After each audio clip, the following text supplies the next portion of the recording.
This video is how I give my Sims dramatic stories that make me feel really attached to their lives, and these strategies make me always want to play the game. If you feel like your Sims stories could use some revamping, maybe try out some strategies in this video. And let me know your own strategies too in the comments. I would love to share ideas of how to make Sim lives more enjoyable, dynamic, and for this video, dramatic. So let's go into the game. I'm going to talk about 4 strategies that are often used in storytelling, and I'll apply them to The Sims. And then I'm going to talk about how I put all 4 of those strategies together. The first strategy is to look at every decision that your Sims make and decide how the Sims around them feel about it.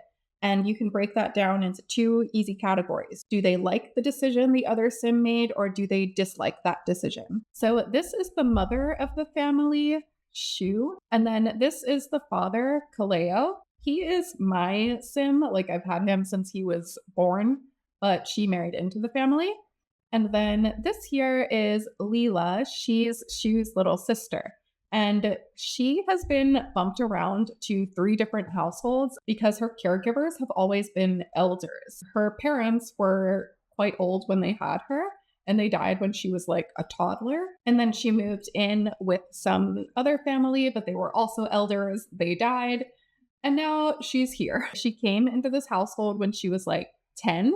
And at that point, she really didn't want to be around other kids. She wanted the focus to be on her for once because she was always like moving around and it never really had a place for her. As far as children go, she wants the attention to be on her. And so she is really mean to the other kids in the household.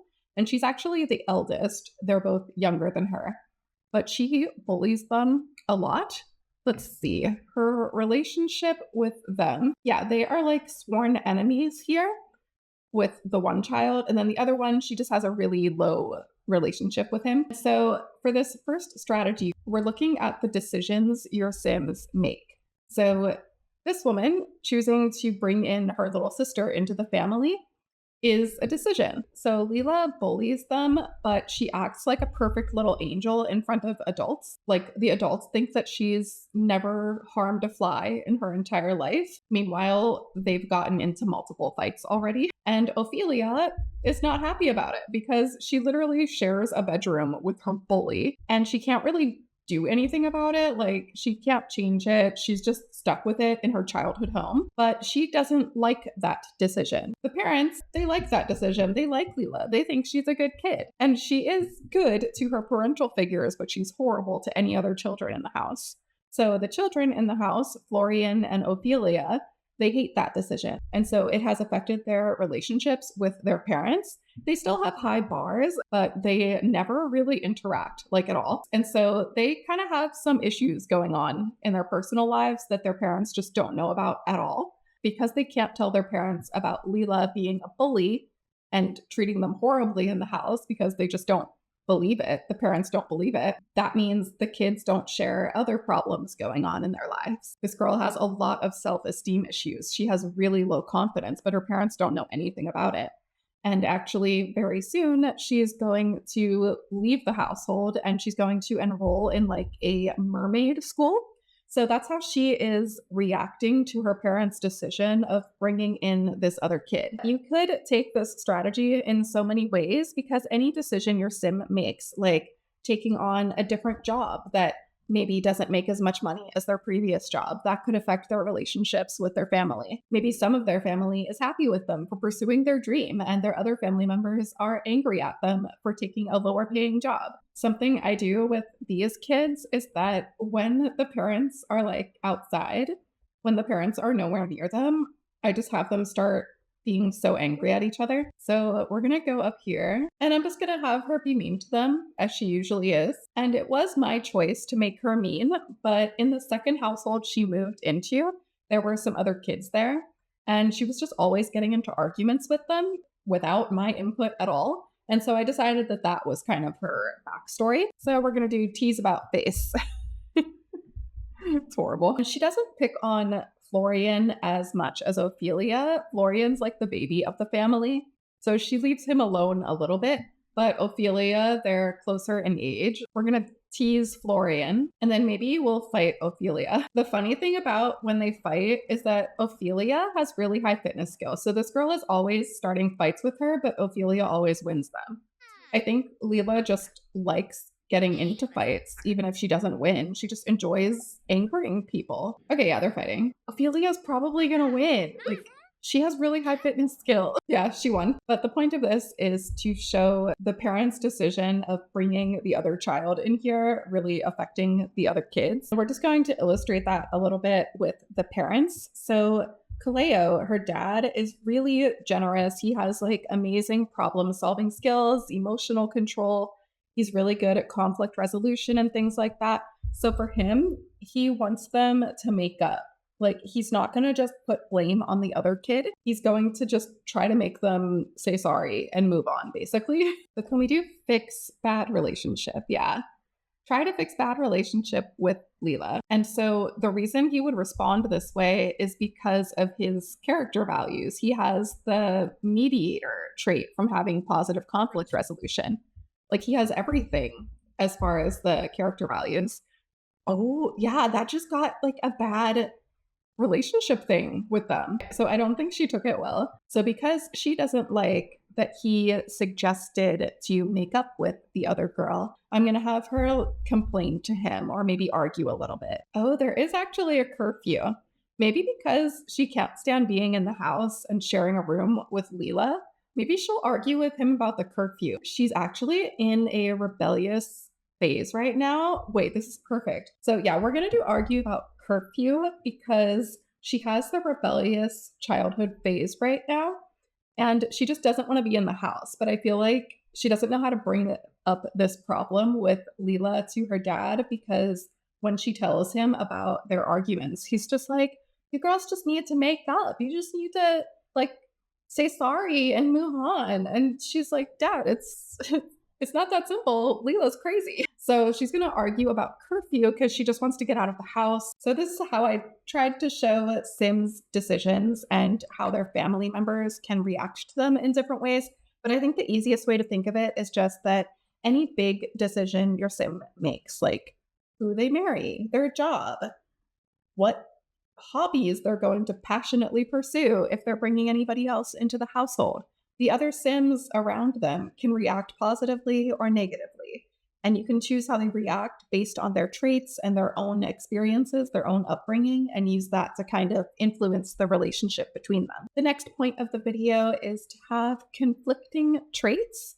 And this can be as simple as having a neat Sim and a slob Sim living in the same household and seeing the arguments that might spring up between them. Maybe they get along great otherwise, but the slob Sim leaves one too many dishes lying around and the neat Sim blows up on them. So it can be simple like that, or it can be something a lot more intense. Like maybe your Sims get married and they're both talking about having kids, but then one of them suddenly gets the hates children trait. Maybe they have some bad interactions with a kid and they get the hates children trait. That will cause a lot of problems in their marriage if the other one wants kids. So here we can see a little bit of a conflict with their traits. She's paranoid because the girl she shares a room with constantly insults her and picks fights with her. So yeah, she's paranoid. But her other family members that she has some issues with, Leela, obviously, is erratic. And I feel like somebody talking to themselves and having unpredictable emotions would be really bad for a paranoid Sim to live with. But then Kaleo, the dad, he's self-assured. He's totally fine. He thinks he can conquer the world. He's also self-absorbed. He feels really good about himself. So the idea of being paranoid and, anxious as Ophelia is about a lot of these things, it just doesn't cross his mind. And it's really hard for him to process it. He's also very family oriented, which makes him want to keep the family together and not have any problems between them. So that makes it harder for him to understand the problems between other family members. The mom is also cheerful, family-oriented, cringe. She's having a great time. Apart from her PTSD, we'll get to that in a little bit. She has some pretty great traits, honestly. And so she's usually in a good mood. She's totally fine. until she got abducted by aliens and then she was not so fine anymore. But her kind of enthusiasm for life was probably also kind of difficult for Ophelia to deal with, being a paranoid sim. And then the little brother is more of an academic bookworm. He kind of keeps to himself.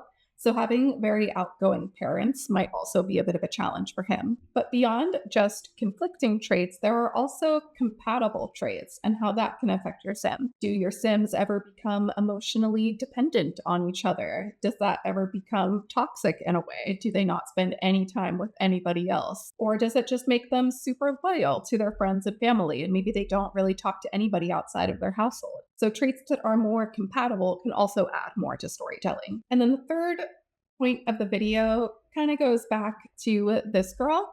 So that point is to have your sims act differently with different sims. So Leela acts super perfectly with every adult figure in her life. They all think she's an amazing angel. But with anybody her age or younger, she's a nightmare. In school, she wants to have friends, but she's kind of using them. So I'm having her try to be friends with like the more popular people and stuff. Like she has her friends for popularity purposes, basically, is how I see her high school friendships. Oh, she's so tense. Look at those clenched fists. Wow.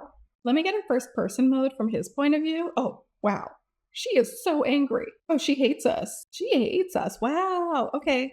But the point of this third point for the video is that your sims can act differently with different sims. Like maybe you have a really nice sim. For example, this sim is generous and he has great emotional control. He's compassionate, responsible. So when he was younger, whenever his parents were in a bad mood, he always went to like cheer them up and stuff. And I think with lots of other people, like outside of his household, he's still like that. But now with the kids in his own household, he wants to maintain the peace. So he's ignoring the problems between Ophelia and Leela.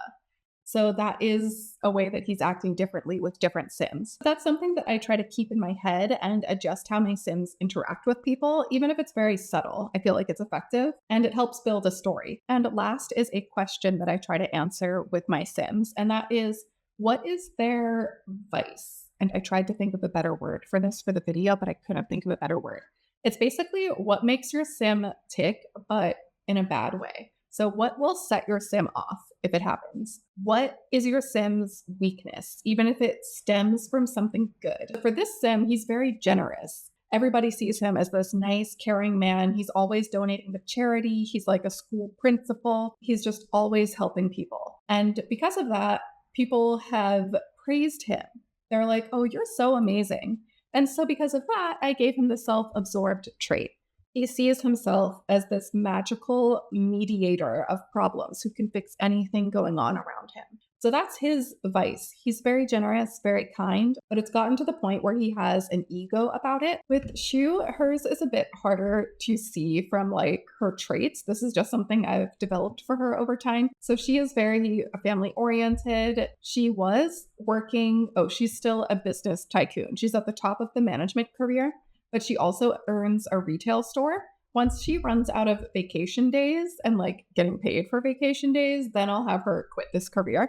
But she's a very hard worker. She's been raising these kids, taking care of pets, but she's also been abducted by aliens. And she got a lot of PTSD from that, understandably. That sounds horrifying. And because of the PTSD, she never really was sleeping much. She was always exhausted to the point where she could never really interact with her family very much. And so I think for her, a reason she might not pay attention to the problems with her kids is because she might feel a little bit ashamed of herself for not really being able to talk to them that much, for not really being able to spend that much time with them. She might feel a little bit uncomfortable getting into her kids' problems. Maybe she thinks her husband does a better job of it and he has a little bit more free time than her. So maybe that's why she feels like she can't really get involved with the kids' problems. So let's check out her moodlets. An argument loser. So she was arguing with her dad about the curfew, but she lost the argument and she still has this moodlet from a difficult family dynamic with Leela. So back on to vices. Fourth strategy of looking at your Sims' vices, the thing that makes them tick, but kind of in a bad way. What's the one thing that could happen in their life that would make them explode, like lose it on their closest friends or family? Or what's the one thing that really makes them feel uncomfortable, like not happy? And how will they react to other Sims if that happens to them? Leela, for example, she likes starting fights and stuff, but that's with the kids in her household. When she's at school, she kind of pretends to be cool. She's not cool, but she kind of pretends to be cool. She wants people to see her as somebody they could be friends with, even though she sees them as like a ticket to popularity rather than like an actual friend with like a deep relationship. And so maybe her vice could be if something embarrassing happened to her at school, that would set her off. And then I don't know what she would do. She might just be super mean to Ophelia, or she would start being horrible at school, or it would just set her off emotionally and she would be really sad and devastated. She might not want to go to school at all anymore. So the last thing I'm going to talk about in this video is how I just put all of these ideas together to help make more dramatic storylines. The first thing I do is I write down a lot of facts about the character. Sometimes I do it in a notes app. Other times I use an app called Scrivener, but you could use anything like Google Docs or Word.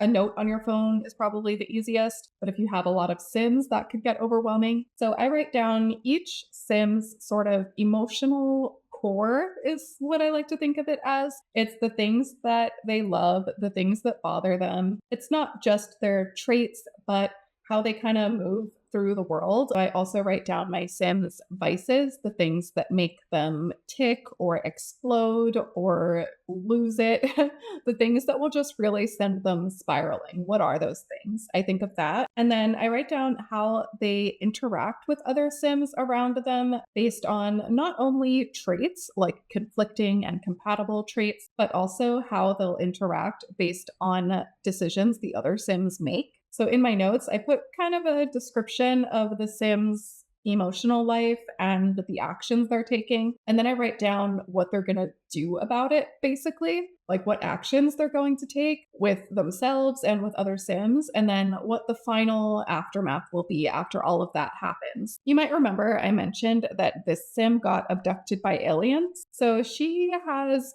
PTSD from that event, and it really messed her up. She actually got abducted 2 nights in a row. But there's a story behind her abduction and how that's going to play in with the entire family's story. So I will try to explain this quickly. But his distant relative is basically like a mafia crime boss. And she was, doing some stuff, killing some Sims. And his little cousin witnessed the murder and called the police. And the mafia crime boss Sim didn't get arrested or anything. She has so many connections, like nothing happened to her. But she was mad that his little cousin reported her. And his little cousin is really close friends with Shu. So this is the cousin who reported the mafia lady. And they're really close friends. And so to punish the cousin, the mafia lady decided to punish somebody close to her. So she got Shu kidnapped because the mafia in my game has really close ties with the aliens. Long story. So she got abducted. It was very traumatizing for her. And now Kaleo, he's feeling great. Winning an argument. He's feeling great about winning an argument against his 13-year-old daughter.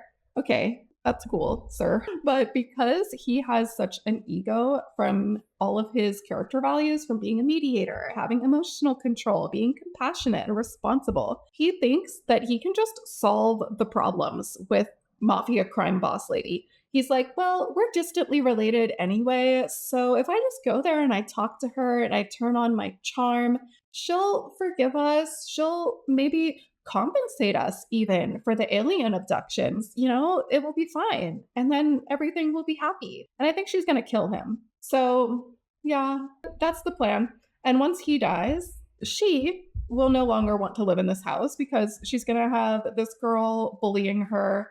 She's not going to have her dad around anymore. She's going to be miserable. She's going to run away to the mermaid boarding school. So that's sort of the plan for this family. So that's kind of how everything works together. I hope that made sense. And I hope that the video was still fun to watch, even though it was a lot of talking points. I wanted to show these strategies and kind of give examples of how I use them in the game. And all of that together can build dramatic stories in The Sims. I also have other videos like this on gameplay ideas and how to make sim lives more interesting in general. So I'll link one of those on the video here. But if you liked the video, please let me know what you think of these strategies or if you have any strategies of your own that you'd like to share. I love making videos like this on gameplay and storytelling ideas for The Sims.